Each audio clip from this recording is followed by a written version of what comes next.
Assalamualaikum warahmatullahi Waalaikumsalam wabarakatuh. Waalaikumsalam warahmatullahi wabarakatuh. Ya, Bapak Ibu, kali ini kita akan berdiskusi bersama. Kita akan mengkaji bagaimana itu tentang capaian pembelajaran, tentang alur tujuan pembelajaran. Sebagaimana yang kita ketahui, kalau dalam program ini tidak ada lagi yang namanya RPP, tapi kita nanti dituntut untuk membreakdown dari capaian pembelajaran itu menjadi sebuah tujuan pembelajaran. Saya yakin Bapak Ibu bisa melalui ini semua. Sebetulnya ini sesuatu yang baru buat kita, tapi kita coba jalani sama-sama ya. Tentang alur tujuan pembelajaran kita akan bahas bersama. Sambil saya coba share screen dulu ya tentang alur tujuan pembelajaran. Begini Bapak Ibu, ada dua langkah dalam tujuan pembelajaran. Jadi ada dalam program ini, sekolah penggerak ini ada capaian pembelajaran, ada tujuan pembelajaran. Sementara kalau capaian pembelajaran atau biasa kita sebut dengan CP itu sudah ditentukan paten dari pemerintah dan kita ditugaskan untuk membreakdownnya menjadi tujuan pembelajaran. Sedangkan tujuan pembelajaran itu nanti akan menjadi alur tujuan pembelajaran. Itu yang akan kita buat. Ya sambil oke, bentar. Tantang. Oke, bisa terlihat ya Bapak Ibu? Apa yang saya tampilkan? Saya share di sini tentang capaian pembelajaran. Ini ya, karena skala dasar penyusunan perangkat ajar ya.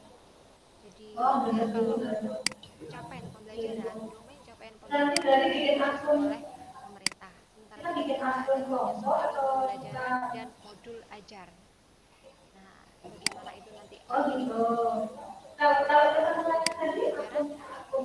Di tujuan pembelajaran itu ada fase-fasenya Bapak Ibu. Fase A itu kelas 1 sampai 2, fase B 2 3, fase C fase B 3 1, fase A 1 2, fase B 3 4, fase C 5 6, fase D 7 8 9. Kita berada di fase D. Setelah capaian pembelajaran itu terbang, saatnya kita menyusun alur tujuan pembelajaran. Kalau kondisi seperti ini, jadi dalam tujuan pembelajaran itu berisi kompetensi, konten, variasi. Ini yang terpenting ada.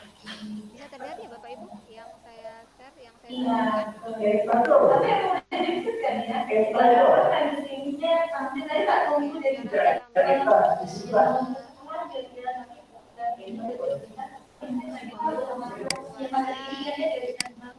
masuk ke pembuatan dalam prinsip pembuatan. Nah, konsep tujuan pembelajaran setidaknya ada 3 hal dalam tujuan pembelajaran. Ada 3 aspek yang harus ada dalam tujuan pembelajaran kita. Yang pertama, kompetensi. Yang berwarna kuning ini berarti menjelaskan tentang kompetensi. Kompetensi siswa yang diharapkan seperti apa.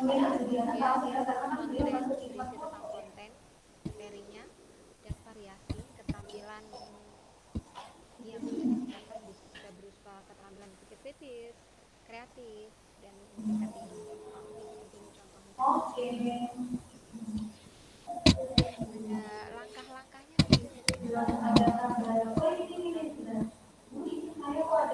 tentang tujuan pembelajaran. Konsepnya seperti ini. Jadi tiga aspek kompetensi ini kemampuan yang dapat didemonstrasikan oleh siswa, diaktualisasikan oleh siswa. Jadi harus seperti apa siswa diharapkan berkompetensi seperti apa, itu nanti kita tulis, kita konsepkan dalam tujuan pembelajaran.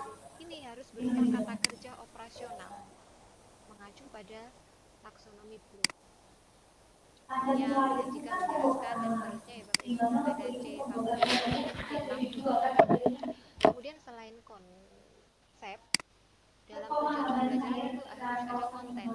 Konten itu ilmu pengetahuan inti atau konsep utama yang diperoleh siswa. Jadi di tujuan pembelajaran itu nanti disebutkan materinya apa, konten yang akan kita sampaikan dan akan kita pelajari bersama siswa itu apa. Contohnya ini mungkin kalau di materi kita di mata pelajaran kita agama ya, entah tentang syarah, usul, fikih. Jadi ada beberapa elemen ya, ada 5 elemen fikih, elemen Al-Quran hadis, dan seterusnya. Kemudian yang terpenting lagi dalam konsep tujuan pembelajaran itu harus ada variasi. Jadi variasi itu merupakan keterampilan berpikir apa yang bisa dikuasai siswa. Jadi tiga hal itu ya dalam membuat tujuan pembelajaran itu ada. Ya, seperti itu Bapak Ibu. Sekilas tentang alur tujuan pembelajaran yang nanti itu menjadi tanggung jawab kita untuk kita tulis, kita rencanakan sebelum kita masuk di kelas, sebelum kita melakukan proses pembelajaran bersama siswa. Oke, dari sini mungkin kita bisa saling sharing, saling diskusi bersama. Ada yang mungkin mau ditanyakan atau ditambahkan dari Bapak Ibu sekalian sebelum kita nanti bersama-sama belajar merumuskan tujuan pembelajaran. Jadi tujuan pembelajaran itu merupakan definisi capaian pembelajaran. Boleh kita merumuskan 1, 2, atau lebih dari tujuan pembelajaran itu. Silakan Bapak Ibu untuk langsung kita praktek. Sebelum kita praktek, mungkin ada yang mau ditanyakan, silakan. Boleh raise hand atau langsung di-on-kan mikrofonnya. Dari Bu Teti mungkin, atau Pak Saiful dan Bu Zahra. Oke, Bu Teti raise hand. Boleh, silakan Bu Teti, ada yang mau disampaikan? Ada yang mau ingin saya tanyakan tentang tadi konsep alur pembelajaran itu kan tadi harus mencakup 3 aspek ya. 3 aspek, ada potensi, konten, sama variasi. Kalau yang dimaksud dengan konten itu berarti lebih berhubungan dengan IT kayaknya ya, atau bahan ajar atau iya. Konten itu bahan ajar berarti. Iya, bahan ajar yang akan kita pelajari, yang akan kita sampaikan ke siswa, yang akan kita pelajari bersama-sama siswa gitu ya. Oke. Kenapa saya pakai kata kita pelajari bersama siswa? Karena saya yakin di sini karena proses ini pendidikan yang memerdekakan ya, jadi kita tidak menjadi seorang yang paling tahu. Guru bukan seorang yang paling tahu gitu. Jadi mungkin kita bisa saling sharing bersama siswa. Jadi konten merupakan apa? Bahan materi yang akan kita bahas bersama. Gitu. Bahan materi berarti yang dibahas dengan siswa juga berarti ya. Iya. Oke. Itu mungkin dari saya, mungkin dari Pak Saiful atau dari yang Pak lain, Bu Zahra. sebelum kita praktekkan bersama, nanti kita akan praktek bagaimana kita membuat tujuan pembelajaran. Tujuan pembelajaran satu ya Bapak Ibu, karena lebih dari satu maka itu menjadi alur tujuan pembelajaran. Atau mungkin langsung saya berikan contoh saja ya. Iya, mungkin biar bisa lebih memahamkan, langsung diberi contoh saja Bu. Oke, saya berikan sedikit contoh sebelum kita masing-masing praktek untuk membuat alur tujuan pembelajaran. Iya, ini contohnya mata pelajarannya pendidikan agama Islam ya, Budi Pekerti. Fasenya di D, karena fase D itu untuk SMP, kebetulan kelasnya kelas 7. Kalau fase D sebetulnya 7, 8, 9 ya, tapi ini untuk kelas 7 dan elemennya kita pilih tentang sejarah peradaban Islam. Nah, capaian pembelajaran karena ini sudah paten ditentukan pemerintah seperti ini, salah satunya capaian pembelajaran seperti ini domain pemerintah ya. Tugas kita ada di ranah bawah ini, tujuan pembelajaran. Jadi dari JP ini kita runtut, kita buka lagi, kita breakdown menjadi tujuan pembelajaran. Boleh lebih dari satu.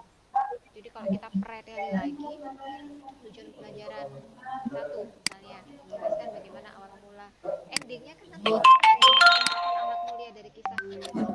Awalnya bagaimana di Nabi Umayyah berdiri, kemudian di sini ini yang Budi Pekerti, ini yang kelas 9 ya, kemudian yang di sini ini merupakan konten dan menggunakan bahasa sendiri, ini adalah variasi. Jadi ada 3 aspek. KKV itu tadi sudah insert di sini, di IK yang pertama ini kontennya, berdirinya Bani Umayyah, ini kontennya, atau tadi kalau kita pakai bahasa ringkasnya itu bahan ya, katanya Bu Teti itu bahannya. Dan variasinya ini menggunakan bahasa sendiri. Jadi mereka bisa bisa mengeksplorasi diri dengan bahasa mereka sendiri. Nah, ini juga sama. Ini K yang pertama, kemudian K yang kedua, kisah Bani Umayyah. Variasinya di mana? Kreativitas mereka, sehingga membuat teman lain tertarik menyimak.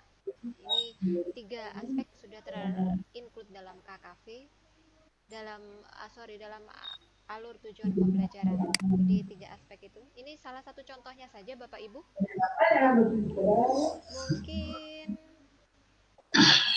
Sarah sudah siap ya kalau contohnya seperti ini. Kita bisa bikin di berbagai elemen dari pendidikan agama Islam itu, tidak hanya sejarah pada damai sapi, fikih juga, kemudian ada akhlak, ada akidah akhlak, Al-Quran, hadis, seperti itu.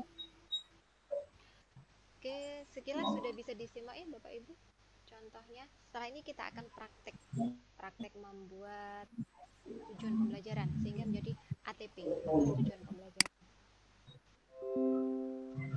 Iya, sudah bersiap-siap Bapak Ibu. Oke.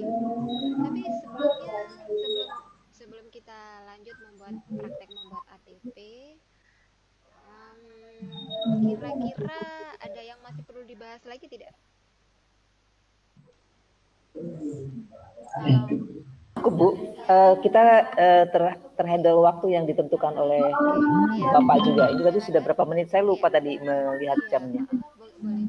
Silakan disiapkan alat tulisnya ya, sambil nanti setelah selesai bisa kita kumpulkan bersama. Bisa nanti saya cek nanti di forum atau saya cek di email masing-masing. Seperti itu ya Bapak Ibu ya, untuk materi alur tujuan pembelajaran. Dan kalau masih ada kesulitan boleh langsung nanti berkomunikasi langsung dengan saya di grup WhatsApp atau dari bagian lain. Oke.